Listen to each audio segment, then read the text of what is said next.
தமிழகத்தின் தென்முனையில் இருக்கக்கூடிய தென்காசி, திருநெல்வேலி, கன்னியாகுமரி, தூத்துக்குடி இந்த 4 மாவட்டங்களிலும் கனமழையானது தொடர்ந்து பொழிந்து கொண்டே இருக்கிறது. இன்னும் மழை பொழிவானது அதிகரிக்கவே வாய்ப்புகள் இருப்பதாக சொல்லப்படுகிறது. இந்த நிலையில் பல்வேறு முன்னெச்சரிக்கை நடவடிக்கைகளும் அங்கு மேற்கொள்ளப்பட்டு வருகின்றன. இந்த நிலையில் நம்மிடையே இது குறித்து பல்வேறு தகவல்களை பகிர்ந்து கொள்வதற்காக சென்னை வானிலை ஆய்வு மையத்தின் தென்மண்டல தலைவர் பாலச்சந்திரன் நம்முடைய இணைப்பில் இணைகிறார். வணக்கம் திரு பாலச்சந்திரன், இணைப்பில் இணைந்தமைக்கு மிக்க மிக்க நன்றி. இப்போ இந்த 4 மாவட்டங்களை பொறுத்த வரைக்கும் இதுவரைக்குமே காலையிலிருந்து பார்த்தோம்னா மழை பொழிவானது தொடர்ந்து அதிகரித்துக் கொண்டே இருக்கிறத பார்க்க முடிகிறது. இன்றைய இரவு பொழுது எப்படி இருக்க போகிறது?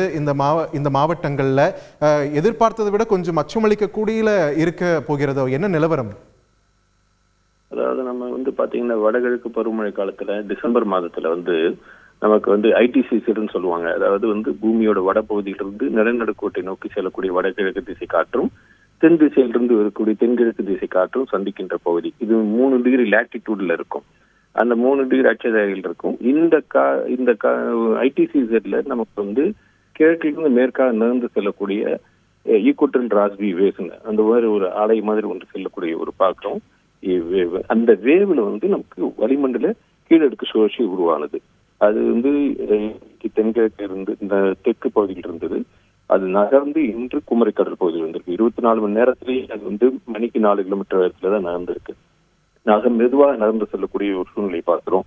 அந்த இது வளிமண்டல மேலுக்கு அந்த கீழடுக்கு சுழற்சியில தான் நமக்கு காற்றுடைய வேகம் அந்த இதெல்லாம் சேர்ந்து செல்கின்ற பொழுது நம்ம அதுல ஈரப்பதம் குவிகிறது. காற்று மேல் நோக்கி செல்கின்ற காற்றுடைய வேகம் இருக்கிறதுனால மேலும் நமக்கு பாத்தீங்கன்னா நமக்கு கன்னியாகுமரி அதை விட்டு நாகர்கோவில் இந்த பகுதியிலாம் பாத்தீங்கன்னா மேற்கு தொடர்ச்சி மலையோட ஆரம்பமும் ஆரம்பிக்குது. அப்ப மலைப்பகுதியில் மோதி அதனுடைய மேலிருந்து செல்லக்கூடிய ரைசிங் மோஷனும் ஹெல்ப் இருக்கு. இதெல்லாம் கலந்ததுனால தான் நமக்கு அதிக மழையானது இந்த பகுதியில நமக்கு குறிப்பாக கன்னியாகுமரி, நெல்லை, தென்காசி அந்த தூத்துக்குடி மாவட்டங்கள்ல நமக்கு மழை பெஞ்சிக்கிட்டு இருக்கு.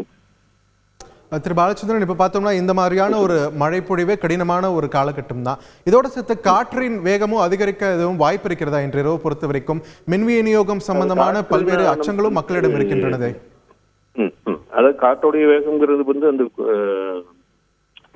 இலங்கை பகுதிக்கு இதுக்கு இடையில இருக்கக்கூடிய சூழ்நிலை வளிமண்டல கீழே இருக்க சுழற்சி தான். அதனால இருக்கும் பொழுது மிகப்பெரிய பயங்கரமா ஒரு 50 கிலோமீட்டர் 60 கிலோமீட்டர் வேகத்திலும் கடல் பகுதியில் இருக்கக்கூடிய சூறாவளி காற்று இருக்கக்கூடிய அந்த பகுதி இருக்கும்.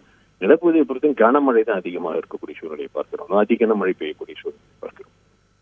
இந்த இரவு தாண்டி இந்த 24 மணி நேரத்திற்கு இந்த 4 மாவட்ட மக்களுக்கு நீங்கள் வழங்கக்கூடிய ஒரு அறிவுரைனா எதை எடுத்துக்கலாம் திரு பாலச்சந்திரன்?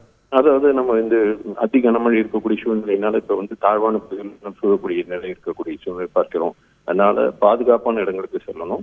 நம்ம தேவையான குடிநீர், உணவுப் பொருட்களுக்கு இது வச்சுக்கணும். நம்ம பாதுகாப்பா இருக்க வேண்டிய இந்த மழை தொகுதி முடிகிற வரைக்கும்.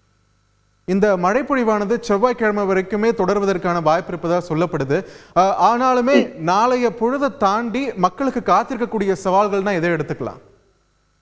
இது நம்ம மெதுவாக தான் மேற்கு நோக்கி நடந்து செல்லக்கூடிய சூழ்நிலையில இந்த காற்றுடைய போக்கு அதுக்கு சென்று குவியதை பார்க்கிறோம். மழை இருக்கும். படிப்படியே நாளைக்கு பிறகுதான் படிப்படியாக குறையக்கூடிய சூழ்நிலை பார்க்கிறோம். ஏற்கனவே பல இடங்கள்ல அதிகமான மழை பெய்து கொண்டிருக்கிறது. தரவுகள் எல்லாம் பார்க்கும்போது நிறைய இடங்களில் மழை பதிவாகி கொண்டிருக்கிறது. அதனால மிக பாதுகாப்பாக அவர்கள் இருக்க வேண்டும். இந்த 4 மாவட்டங்களை தாண்டி மற்ற மாவட்டங்களுக்கும் இது நீட்சியாக வாய்ப்பு இருக்கிறதா இந்த 2 தினங்களை தாண்டி?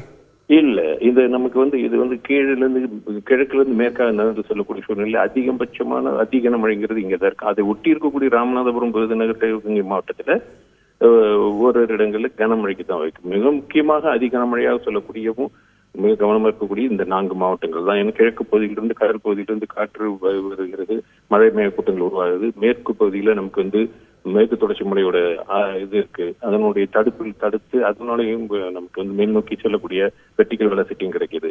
மலை மீதில் மோதக்கூடிய சூழ்நிலையில் இருக்கின்ற பொழுதும் கடுமையான மழைக்கான வாய்ப்பு இங்க இருக்கு. இந்த பருவமழை காலகட்டத்தோடைய ஒரு இறுதியான ஒரு அதிதீவிர கனமழையா இதை பார்க்கலாங்களா, இல்ல இதுக்கப்புறமும் தொடர வாய்ப்பு இருக்கிறதா? அதாவது நம்ம இன்னும் பருவமழை என்பது டிசம்பர் 31 வரை இருக்கக்கூடிய காலகட்டம். இந்த காலகட்டத்தில் நம்ம முன்னாடி சொன்ன மாதிரி ஐடிசிசெட்ங்கிறது கிட்டத்தட்ட 3 டிகிரியில இருக்கும். ஒவ்வொரு நாளும் கொஞ்சம் கொஞ்சமா கீழே நகர்த்தி நிலநடுக்கோட்டை நகர்த்தி செல்லக்கூடிய சூழ்நிலை இருக்கும். கிழக்கு திசைக்கு காற்று ஏதாவது ஈஸ்டர்லி சர்ஜ் என்று சொல்லக்கூடிய இந்த வேவ்ஸ் மூவ்மெண்ட் மூலம் அடுத்து வரக்கூடிய வேவுகள் ஏதாவது இருந்தால் மழை பொழிவு. ஆனால் தற்பொழுது பார்க்கின்ற பொழுது இந்த மழைக்கு பிறகு படிப்படியாக குறையக்கூடிய 2-3 தினங்கள் குறையக்கூடிய சூழ்நிலை பார்க்கிறோம். தொடர்ந்து கண்காணித்து தெரிவிக்கப்படும். ரைட், நன்றி திரு பாலச்சந்திரன். இணைப்பில் வந்து பல்வேறு தகவல்களை எங்களுடன் பகிர்ந்து கொண்டமைக்கு. மழையானது தற்பொழுது 4 மாவட்டங்களில் மிக அதிக அளவில் மிக கனமழையாக பொழிந்து கொண்டிருக்கிறது. பல்வேறு முன்னெச்சரிக்கை நடவடிக்கைகளும் அங்கு மேற்கொள்ளப்பட்டு வருகின்றன. தாழ்வான பகுதிகளில் உள்ள மக்கள் பாதுகாப்பான இடங்களுக்கு மாற்றப்பட்டு வருகிறார்கள். தொடர்ச்சியாக அரசு தரப்பிலிருந்தும் தற்பொழுது வானிலை ஆய்வு மையத்தின் தரப்பிலிருந்தும் தொடர்ந்து சொல்லப்பட்டு வரும் வலியுறுத்தல்கள் இவைதான். செய்திகளை உடனுக்குடன் தெரிந்து கொள்ள உடனே சப்ஸ்கிரைப் பண்ணுங்க.